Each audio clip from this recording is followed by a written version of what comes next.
Welcome back to Proxy, everybody, and today we're going to be talking about my favorite unit in the entire game, Storm Guardians. So, are they really my favorite unit in the entire game? Well, quite frankly, no, and they never have been. I've always had a little bit of a thing against Storm Guardians from the beginning. I remember when I first picked up a Guardian kit when I was a kid, and I wanted to build Storm Guardians, and I found out I had to spend a bunch of extra money, basically double the cost of the box, to be able to build them. And that's how my hatred of Storm Guardians began. But throughout the editions, they never really redeemed themselves, and they were never really that good. And I remember in 3rd edition and 4th edition, they were basically just upgraded close combat guardsmen. So your standard infantry squad, in the Imperial Guard, they were basically just better versions of them, but only slightly, in that they were slightly faster.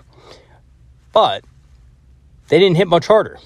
If you gave guardsmen close combat weapons or veterans close combat weapons, they were pretty much the same in every respect. They hit on 4s, they wounded most things in the game on 5s and 6s, and they just were not that tough. They had a 5+ save back then. Now, Guardians in 9th edition were a bit better than they were in the past. They got an upgraded save, they got a little bit more range on their shuriken catapults, but Storm Guardians were still basically not that good. And in fact, for the points, they were pretty comparable in close combat to Imperial Guardsmen with close combat weapons. And what it really came down to was that it was that strength 3, right? And Storm Guardians also were meant to be a unit that were supposed to be able to sweep units off of objectives, but they didn't, right? Their special rule gave them a little bit of extra damage against units on objectives, but they never had the damage in the first place to do anything meaningful. So Storm Guardians remained on most people's shelves, and most people just built the Guardian Defenders, if any Guardians at all. Then 10th edition arrived, and man, did Guardians change people's minds a little bit. So in the beginning of the edition, people were all for Guardians. Guardians are great now. Guardians are actually effective and usable in your army. This is awesome. And then what did you see in the competitive scene? No one used Guardians, not once.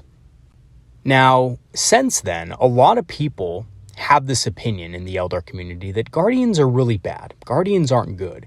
They're not a useful unit. There's better units for the role. And a lot of these kind of things. The Guardians just kind of aren't worth it. They're not that great of a unit. They're probably in the bottom tiers, right? You never want to take them in your competitive Eldar army.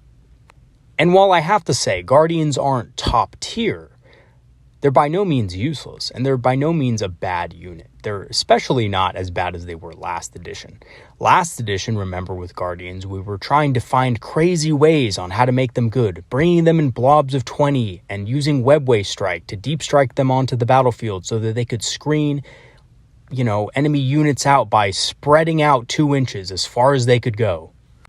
And a lot of other weird stuff. So, we were kind of conjuring ways to make Guardians good in 9th edition. 10th edition comes around and Guardians actually have a role. Guardian Defenders defend objectives, they give you fate dice, and of course Storm Guardians give you sticky objectives, so they're able to secure objectives that they get onto better. And despite what people think about Storm Guardians being the worst of the two, I've actually played several games with them recently, and I have to say, they're a lot better than you guys think. And I'm going to go into that in this video and kind of talk about why I think Storm Guardians are actually awesome in 10th edition and not as bad as they were in previous editions. And in fact, they're actually good in this edition. I would go forward and say, honestly, they're worth their points in a lot of matchups. There are some issues with them, of course, but I don't think those issues really kind of are that important when you consider the strengths that they have. So without further ado, let us go ahead and jump right into it and talk about why Storm Guardians are actually awesome in 10th edition. But first, a quick overview of today's video. We're going to be looking at their stats, weapons, and special rules, their strengths and weaknesses, their combos and synergies, how to win the primary objective game with Storm Guardians, and lastly, the roles Storm Guardians play in an Eldar army, and how to make the most out of them. Alright, so starting off with their stats, they have an average Eldar movement of 7 inches. They have a 4+ save and are at toughness 3, so they are fairly squishy, although the 4+ save is a big improvement from when I remember Guardians when I was a kid. And the platform itself, the Serpent Scale platform, has 2 wounds. Otherwise, it's exactly the same. As for the ranged weapons that they can be armed with, all of them are armed with the basic shuriken pistols base, but they can exchange those for either flamers or fusion guns. Now, all of them can't do this, only 4 of them in the unit can do this, but 2 of them can be armed with flamers, which are D6 attacks, torrent, and ignores cover light infantry killing machines. They can also be armed with fusion guns, which are fairly good at killing anything with toughness 7 or less because of the strength 8, AP -4, and D6 damage.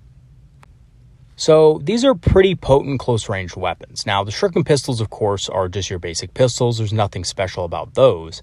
But the flamers and the fusion guns, considering you can take so many, are actually fairly good, and they do a lot of damage against other infantry targets.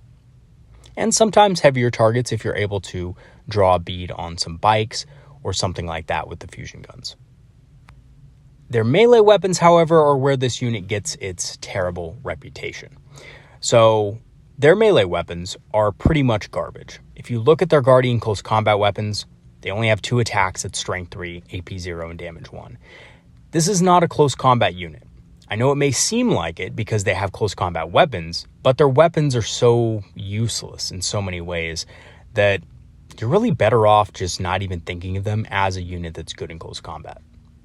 I would actually think of them more as an objective or utility unit rather than a unit that is going to do damage for you, especially in close combat. Their ranged weapons can kill a couple things, but their close combat is just very lackluster. Now, the thing with Storm Guardians in close combat, though, is that they do have a couple of power weapons. And these power weapons do hit a little bit harder. They're strength 4 versus strength 3, they're AP -2. So that is good, don't get me wrong. But only 2 of the Guardians in the unit have them. It's not the whole unit, so you're not going to be getting a lot of damage out of it. You may get a couple of wounds. You're lucky to kill maybe 1 Space Marine with a couple of power weapons with a reroll or something like that, right? Because of unparalleled foresight. But beyond that, they really can't do much. As for the unit's abilities, they do have the Stormblades ability, so that means if they are in range of an objective at the end of your command phase, that objective stays under your control, even if you have no units on it. So you do need to be in control of the objective, but the Storm Guardians don't necessarily need to be the ones controlling it, right? You can have another unit on there. So a cool tactic to do is, have your Autarch Wayleaper or something like that on your home objective and also have the Storm Guardians on it as well. That way, you can make the objective sticky when your first turn comes along because the end of your command phase, they make any objective that they're on sticky if it's under your control. And then you can move off of it at will and just have your Autarch chilling there just for assurance. And in some cases, this may even free up your Autarch to do other stuff. So most of the time when I watch, Eldar battle reports and stuff like this, the Autarch Wayleaper is just kind of sitting on the back in the objective, using its lone operative to become immune to range attacks, and is just holding your home objective, which is fine. But if you have a unit of Storm Guardians, that unlocks the Autarch Wayleaper to be able to maybe do something else, right? Maybe go for another objective, or maybe take a shot at a tank with the Dragon Fusion Gun, or things like that. And maybe you don't want to risk the Autarch Wayleaper, but it just gives you more options, right? And the same could be said of a Death Jester. So instead of having your Death Jester have to babysit an objective, the Storm Guardians can make it sticky and your Death Jester can do other stuff. So this is a very powerful ability, and I'll talk about its applications later in this video. The platform itself, the Serpent Scale platform, dies when the last Storm Guardian dies. However, because it has 2 wounds, it's basically equivalent to having 2 more Storm Guardians in the unit, which make the unit a little bit more durable. And the Serpent Scale platform isn't that important. It does give you a 5+ invulnerable save, which is useful, right? I mean, it does help you survive against high AP attacks, but most of the weapons that are going to be effective against Storm Guardians at clearing them off of an objective are going to simply be AP -1 or AP 0 attacks, right? But a lot of them. So you're forced to take a lot of saves. Those type of attacks will down Storm Guardians very quickly. The Serpent Scale platform doesn't really help with this. So if you really need your Storm Guardian squad to survive and you know that your opponent doesn't really have any high volume, high AP attacks, it may actually be worth it to just kill the platform right away. Because it is 2 wounds, it does save you 2 Storm Guardians. The platform doesn't have any attacks. The platform doesn't have a special weapon or anything like that. So it might just help to just kill the platform first, right? So that is an option that you can do to save a couple of Storm Guardians, especially if you need a couple of Storm Guardians left to keep that objective under your control. And just keep in mind that yes, they do make the objective sticky, but they have to survive until your command phase to be able to do so. So if they're on a middle ground objective and you really need them to survive, it might just be worth it to kill the platform right away in some cases. As for their war gear options, a unit can take a lot of special weapons. They can take 2 flamers, 2 fusion guns, and 2 power swords per unit. So that's a lot of special weapons. That's over half of the unit is armed with some sort of special weapon. So that's pretty good. I mean, flamers and fusion guns do a decent amount of damage, right? Flamers are really good against infantry. They're fairly better than shuriken catapults. And the fusion guns, of course, are way better, right? Because they punch really hard. And even though they don't punch as hard against vehicles and monsters as they did last edition, they punch really hard against everything else. Terminators included, right?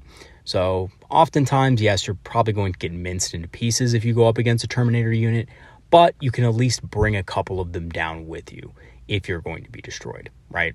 And again, that's just value on top of what they already do. So taking the special weapons is very useful and makes the unit pretty good at dealing with bigger threats.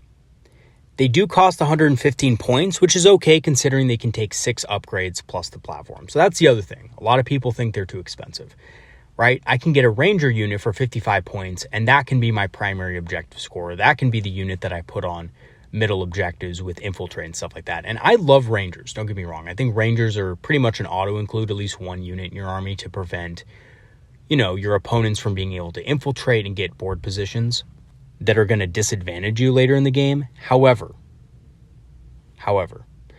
rangers are even more fragile than storm guardians, and they don't make objectives sticky. So once your rangers die on that objective in the middle of the field, that objective is not under your control anymore, right? So an opponent can just, indirect fire your rangers to death. Storm guardians, you can't do that to, because you need to move a unit onto that objective to take it away from you. Because once again, storm guardians are sticky, right? So as long as you survive until the end of your command phase and you're on an objective, that objective becomes yours. I think without the upgrades, they compare decently well with other basic infantry units as well. So think about this, right? You have a unit of 5 intercessors, you have a unit of 10 storm guardians. The storm guardians have all these special weapon upgrades. The intercessors maybe have 1 special weapon and the sergeant can take a special weapon, like a plasma pistol or a power fist or something like that, which they're always going to take. They're always going to take the plasma pistol and the power fist in the unit. That's typical.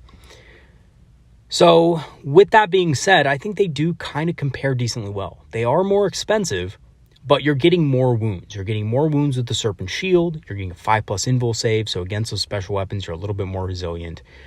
You're able to actually hit pretty hard because you have 2 fusion guns versus only 1 special weapon. You have 2 flamers. They don't compare awfully for the points with other units. And I think actually I've had a few games where Storm Guardians have actually killed a unit of intercessors pretty easily, right? Think about it like this. You shoot them, with the fusion guns. Usually the fusion guns can hit and wound, and that's 2 Space Marines dead right there. Just again, let me just say that again.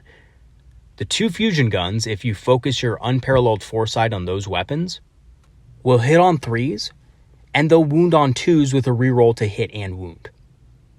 So what that means is that's going to be 2 Space Marines dead just from 2 fusion guns. And then that's not even to count the flamers and shuriken pistols, which might kill another Marine.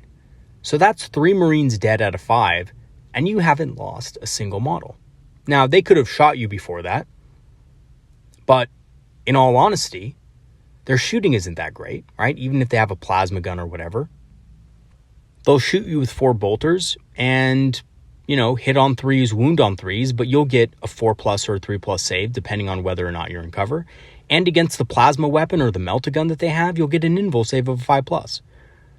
So, yeah, you won't be losing your special weapons. That's the other thing, right? You're going to either just get rid of your platform right away, which is, again, a very viable choice, or you're just going to get rid of your regular guys with close combat weapons. And then you punch back and you kill way more of them than they killed of you.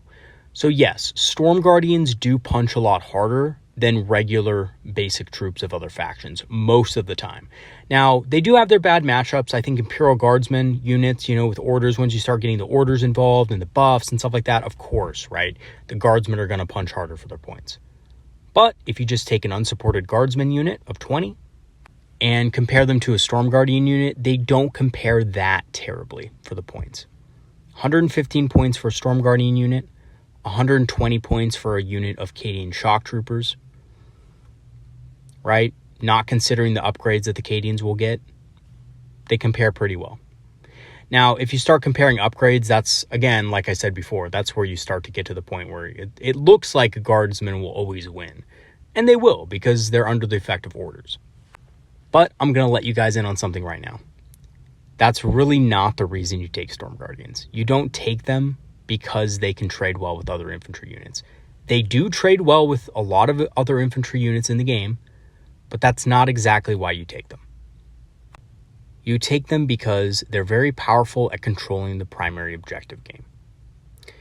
Okay, so what are their keywords? So they have the infantry keyword, but they also have the grenades keyword, so they can move through ruins and terrain fairly easily because they're infantry, and for a command point, they can also deal some mortal wounds. Okay, so what about their strengths and weaknesses? So their strengths are that their sticky objectives put a lot of objective pressure on opponents, for one.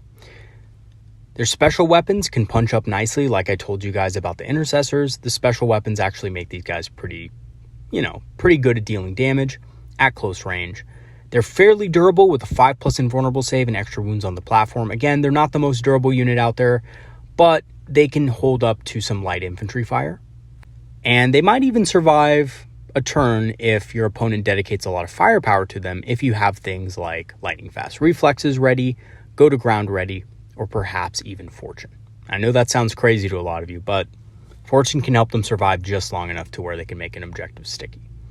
Their weaknesses, however, are that their melee is extremely weak. If these guys are engaged in melee combat, they're probably going to lose pretty quickly. So against things like assault intercessors or assault intercessors with jump packs, they're just not going to be able to cut it. Their melee is very garbage. Their main strength lies in their close range shooting with their fusion guns and flamers. High volume shooting also kills them quickly without support, so if they don't have defensive buffs on them or you don't have a command point to use, lightning fast reflexes or go to ground or anything like that, they are going to die fairly quickly. Just because out in the open they are toughness 3 and they only have a 4+ save, so they are going to go down fairly quickly without any buffs. They also need to be on foot to make objectives sticky, and you need to survive until the command phase. So they can't just walk on an objective and immediately make it sticky. They actually have to be there on the objective at the end of your command phase to do that. So you do have to plan for that. That's something you do have to plan for. And because they have to be on foot, it might also require a little bit of CP or fate dice investment to be able to get them to make that 6-inch advance roll so that they can get to the next objective quick enough to be able to make it sticky in the first place. But there is a way that you can do this. You just need to know that you have to maybe invest a fate dice in it or a command point. As for their combos and synergies, Fortune makes them more resilient to anti-infantry weapons, allowing them to survive a bit longer on objectives. So against Imperial Guard, you're going to be now being wounded on 5+. Against, Space Marines, you're now going to be wounded on 4+, against bolters and things like that. Most infantry weapons, anti-infantry weapons, I should say, are strength 4. So being able to be wounded on 4s versus 3s is a significant difference. Warlocks can give them an automatic 6-inch advance, although personally I don't think it's necessary. The Warlock does add a little bit of toughness to the unit, just being 2 more wounds that you can kind of just kill off if you need to, again, have your Storm Guardian survive so that you can have a sticky objective. But he is also expensive, so you do need to keep that in mind that it's a 45-point model, right? Night Spinners can slow enemy units down and prevent them from taking objectives first, which is vital. So if an enemy unit gets onto an objective before you can, your Storm Guardian sticky objective ability is effectively worthless. So you do need to keep that in mind as well and keep enemy units off objectives early on in the game. Night Sprinters can help you do this, but Rangers can also help you do this by infiltrating and blocking enemy infiltrate and scout moves so that your Storm Guardians can get there first. And when they are there, they can pretty much take out a lot of other scouting elements. So unit of 5 scouts, not a big deal. Not really going to be able to compete with Storm Guardians for objectives in the center of the battlefield alone and unsupported. Same thing with a lot of other scouting elements from a lot of different armies, especially other Eldar, right? Rangers are not going to be able to compete with Storm Guardians, for example. Storm Guardians are a really good counter 2 Rangers trying to control the midboard. Okay, so how do you win the primary objective game with Storm Guardians? So I've talked a lot about how Storm Guardians are good for the primary objective game, but I haven't necessarily explained how to actually do it, right? How do you actually do it on the battlefield? So first, you're going to deploy your Storm Guardians on your home objective to make it sticky on your turn. And remember, you just need 1 model in range to do this. So a lot of times your home objective is going to be a little bit farther back than the edge of your deployment zone. So what you're going to do is you're just going to have 1 Storm Guardian on the objective, and the rest of them are going to be pushed as far forward to the front of your deployment zone as humanly possible. So that's the first thing. When your turn arrives, your first turn, you will make that objective sticky. So your home objective being sticky is actually a really important thing to have, right? Usually that's why competitive players will have lone operatives on their back objectives, because they can't be targeted by range attacks. Making an objective sticky is essentially the same thing, right? It means that your opponent cannot just kill your models on the objective and prevent you from scoring on it. Okay, so in your first turn, once you make that sticky in your movement phase, you're going to move and advance as close as possible to an objective in the midboard as you can. With your full movement and an advance roll of a 6, you'll probably be able to get there, but not always. So in that case, if you have a command point, usually with the help of an autarch, because most armies also have an autarch way leaper to give you that command point, you can then fire and fade onto it in your turn, or phantasm onto it at the end of your opponent's movement phase. So there is a little bit of a risk with phantasm. If your opponent actually has models that are able to get onto that objective before you phantasm, you're not going to be able to control that objective. So in that case, you would have to fire and fade. And that is a couple of extra command points. So that is something you have to keep in mind. This is a command point dump, but it will give you a lot of control in that area of the board. So you don't want to do this in the center objective. You want to do this on a side objective. You want to do this on a side or a flank that your opponent doesn't have a lot of units in, because this means your opponent will have to actually commit to a side of the battlefield that they are not prepared to commit to. And that can really throw a wrench in a lot of your opponent's plans. After you are on that objective, survive 1 round of shooting, and you will make that objective sticky as well and force your opponent to come take it. And again, your opponent is now going to have to deal with not only your sticky objective in your deployment zone, but your sticky objective may be on the left-hand flank of the battlefield or the right-hand flank of the battlefield, whichever side was weakest. And unless your opponent is playing a particularly fast army or something that can redeploy very quickly, your opponent's going to have trouble actually, being able to adapt to this. Fortune and, lightning fast reflexes or go to ground can help them survive medium shooting.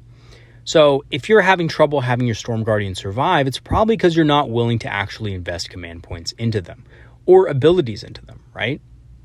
You may target that Wraithguard brick with Fortune instead, but sometimes during the first turn of a battle, it's not really needed because there's not a lot of units that can maybe draw full line of sight to your Wraithguard. Maybe you actually don't need Fortune on the first turn on them. But maybe casting Fortune on Storm Guardians would be a little bit better because your opponent's anti-infantry is going to go towards the Storm Guardians instead. And when you combine Fortune with either go to ground or lightning fast reflexes, that can make it very hard for your opponent to kill your unit with just a couple of units of their own. They're going to need to actually shoot more than just 1 or 2 units at them to be able to kill them. And that means when your Storm Guardians survive, they have that objective and they will make it sticky. Again, giving your opponent some really hard decisions to make in the later turns of the game. So what is the role of Storm Guardians in an Eldar army, and how do you actually make the most out of them? So Storm Guardians are a primary objective unit that excel at securing objectives and keeping them under your control via sticky objectives. They are quite effective at dealing with opposing scouting units or light infantry as well, and can even punch up against small units of Space Marine intercessors and things like that. Focus on securing objectives first and foremost, making them sticky, and then moving on to the next objective to rinse and repeat. So these guys are not a damage dealing unit, right? And a lot of people will look at their damage profiles and just be sickened because they're absolutely terrible, right, in melee. But they're not actually for that, right? They're a primary objective unit, and that's what you should mainly be focusing on. even if this means not doing any damage at all. However, the cool thing about these guys is that something I didn't mention earlier in the video is that all of their weapons, ranged weapons, are assault. So this means you can still advance and still shoot at something. So these guys still can do a little bit of damage to enemy units that are close to them. They're just not going to be able to do tons of damage, right? Because again, their melee weapons are pretty terrible. And you do also want to make sure that you prioritize taking objectives over dealing damage. So if you have the opportunity to charge an enemy unit, but that charge move would take you off of an objective that you have not made sticky yet, don't do it. Stay on the objective and try to hold that objective to make it sticky. Trust me, it's going to give you a lot more of an advantage to try to hold that objective and make it sticky than it will killing a few extra models with a couple of fusion guns and a couple of flamers. So do keep that in mind. You do want to prioritize taking objectives over dealing damage. So in conclusion, Storm Guardians, while they don't look great on paper, are surprisingly useful in the game. And that's the thing, right? They don't look great on paper. A lot of people will look at that unit and say, well, 115 points, they're a little bit expensive. They don't compete well with other units in their weight class. They're not great, right? They don't deal enough damage, and they're not durable enough to make a difference. But in games, they're actually pretty useful at making objectives sticky and, again, forcing your opponent to deal with it. And if your opponent doesn't have the fast-moving tools to deal with sticky objective play, then you have a huge advantage in a game where you might not have actually had one, right? Especially against indirect fire weapons. There's a lot of guard artillery lists out there, and there's a lot of, kind of indirect fire spam stuff that people still run that your army is going to be specifically weak to because you're an Eldar army, right? Eldar are fairly fragile and they're not that tough. So they die quite easily to things that can ignore line of sight. So because of that, having sticky objectives is actually a really useful tool to have as a craft-rolled Eldar player. Also because we have so many things that allow us to move units out of line of sight, possibly onto objectives and things like that. Opponents will be looking to exploit that with indirect fire.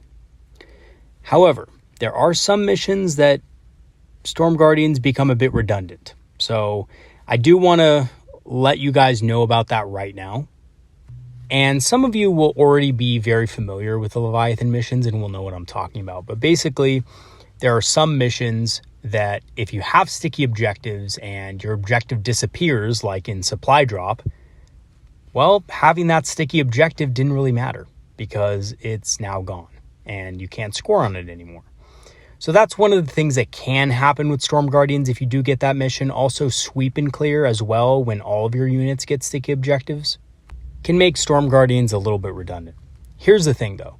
In the Supply Drop mission, at least you know that your home objective is not going to disappear. So if you use your Storm Guardian, secure that home objective, they're still being useful in the game, even though they might not be useful in, the middle of the battlefield for making objectives sticky.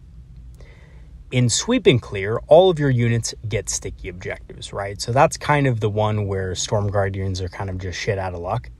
So now any unit can do it. So units like Swooping Hawks or, Shroud Runners or Rangers become much better at doing this than Storm Guardians are.